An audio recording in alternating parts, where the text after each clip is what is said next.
Hey everyone, welcome to another episode from Crypto Tips. My name is Hugo, and today I will be ranting about Dogecoin and SafeMoon and why I would never tell a friend to buy them. So stay tuned. Okay, so since the start of the bull run, Dogecoin has gained a lot of attention, especially in the last couple of weeks, because Elon Musk announced he wipes his butt on it, and now SpaceX is accepting Dogecoin payments, right? So, what is Dogecoin really? Dogecoin is a peer to peer currency. It's used to simply transfer an asset from point A to point B. But here's where I start disapproving of a few things like it's a peer to peer currency, right? But it has an infinite supply. Infinite supply. Now, for example, one of the reasons I got into crypto was to escape fiat, to escape inflation. I chose limited supply assets over something that's constantly being created, or in this case, printed. Uh, Inflation has been going on for generations and generations, and I was fed up with it, right? So, why one of the world's smartest men be interested in endless supply peer to peer currency? Because he's a troll, right? Now, uh, a lot of people will hate me for talking like this about Elon, but let's face it, simply check his tweets about Dogecoin, right? In one of his tweets, he says it like this quote, obviously, Dogecoin is a super terrible idea. Definitely don't buy it. Then he adds, unless you like fun. Now, such a powerful dude with such a cult following, uh, like treating currency like this isn't a good call, in my opinion.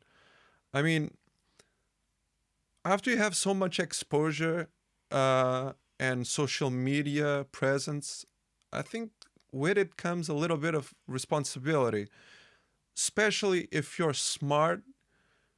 You know damn well that a lot of people will follow you on impulse. They won't think twice, they'll just pull the trigger, right?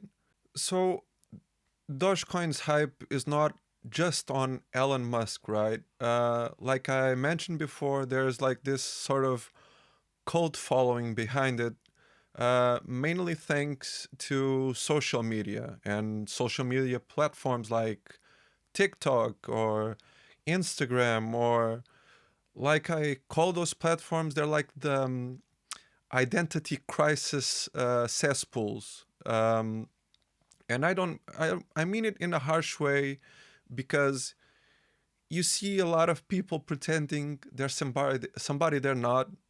They build a follower based on it. Um, and all of the sudden, all these kids or young adults or whatever, they start preaching over their followers that this is the next big thing, and buy it, and people just comply. And this is basically a dopamine factory. The current generation, basically they put such a big percentage of their life in social media in general. you know they can't live with it. And if you pick this dopamine source and you mix it with greed, because let's face it, they want to get into Dogecoin to make money.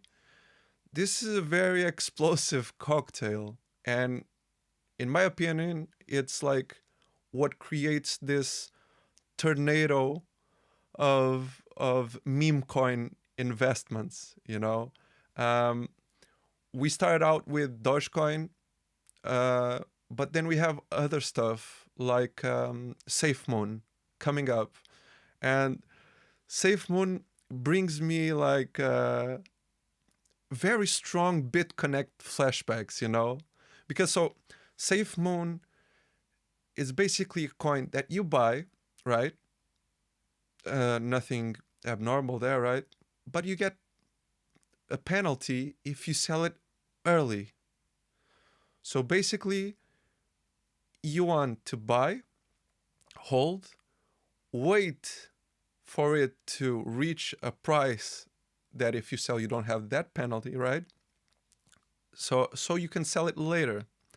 And the marketing on that project is like buy, hold, and let's go to the moon together. I mean, come on, man. This is literally like a coin where you buy it and it turns you into its hostage, you know? So, yeah, man, BitConnect flashbacks. You get in early, cool. You get in late, you're done. It's game over. So everyone's gonna dump their bags on you. And just like BitConnect, yeah, man, like a lot of people got rich on BitConnect, but a lot of people got wrecked really strongly. Same goes for the latest Dogecoin dump.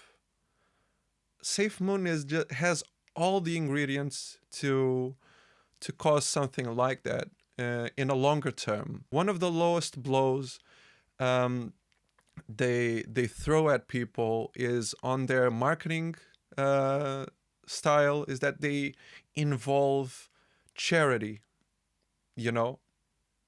So you feel like, oh, these guys are probably legit and all that. No, man. All the charities related to Africa, I don't mean all of them, but a big part of them are just schemes, you know? The dudes that run the charity keep the highest amount of money. And what gets from point A to its destination, where should be the people you want to help, it's like a really small portion. It's like, for example, if you play games and you have a new game that's coming out, and there's the most mainstream platform is called Steam, right? Uh, if you want to list your game on Steam, it automatically takes 30% for itself. Like, this is not in favor of game developers. It's like it's a platform. It's we do the marketing, and that's more important than the rest of the development or the product itself, right? If you check SafeMoon's official roadmap, you find like interesting trending cliches. I don't want to sound arrogant calling it cliches, but let's face it, they're trending, and those trends are NFTs and blockchain gaming. They appeal the younger generations, which are precisely the generations that are more influenced by social media and Dogecoin, right? So this is one of the stages is the incorporation of their wallet, NFTs, and blockchain gaming. And then you find more cliches, like one of the stages that's called holding the line. Hold the line, as in, please don't sell so everybody makes it. I mean, if a project's triumph relies on convincing like this, not sell something, it's definitely not for me. Again, this is a personal rant, just to give a few folks something to think about. And their last stage, called To the Moon, again, nothing more cliche than that, in my opinion, um, is where they announced they're finally going to launch their exchange. Something tells me they will launch their exchange because a lot of like more known exchanges won't list it. I don't know, or they might get delisted with time. Uh, it's like the launch of their exchange, and they start mixing it with the charity story. Uh, and again, another very low blow present, because come on, there's no transparency here, and you use the charity card to get to people, and that's manipulation, man. Come on. I would never suggest somebody to invest on a coin that has no fundamentals and it simply moves in price because of hype trains driven by Elon Musk or other celebrities, because it's not just Elon Musk anymore, right? And come on, a coin with infinite supply only exists to profit the suppliers. Things to be careful with: infinite supply projects. In a limited supply project, you buy their coin. It's like owning a little part of the project, right? The project doesn't exist without the investor. In the infinite supply project, that's not really the case, right? Uh, Also, be careful with projects that rely on the hype of famous people. I have a strong opinion that the smartest people in the world, they're not the celebrities, okay? And also be careful with camouflaged pyramid schemes. You really want to keep away from those.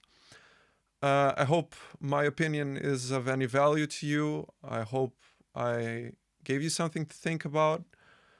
Also, a big thank you to the really kind words from my Solana tutorial. I hope I can do this again for you. Like we say here in Portugal, até já.